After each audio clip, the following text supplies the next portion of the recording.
Samantala, ikinasan Leni Robredo ang kaso laban sa mga Villafuerte dahil umano sa vote buying. Ang kabuang report at naman ni Grace Refama Simando ng Radyo ng Bayan Naga. Grace, magandang hapon sa iyo.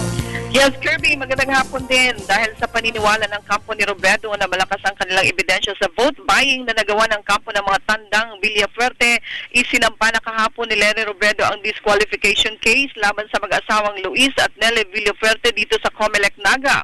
Matatandaan nitong nakaraang Lunes ng gabi lang ay nagkagulo sa harap ng bahay ng mga Villafuerte ng kuyugi ng isang private citizen na kumukuha ng video hinggil sa umani na aktuhang vote buying activity. Nagrally ang mga kabataan ng mga estudyante at mga mamamayan laban sa pinaniniwalaang talamak na pambibili ng boto at paglalagay sa mga botante. Si Attorney Nelly Villafuerte ay katunggali ni Attorney Leni Robredo sa pwestong kongresista ng 3rd District of Camsur, samantalang si Luis Villafuerte naman ay tumatakbong governor laban sa kanyang apo na si Villafuerte.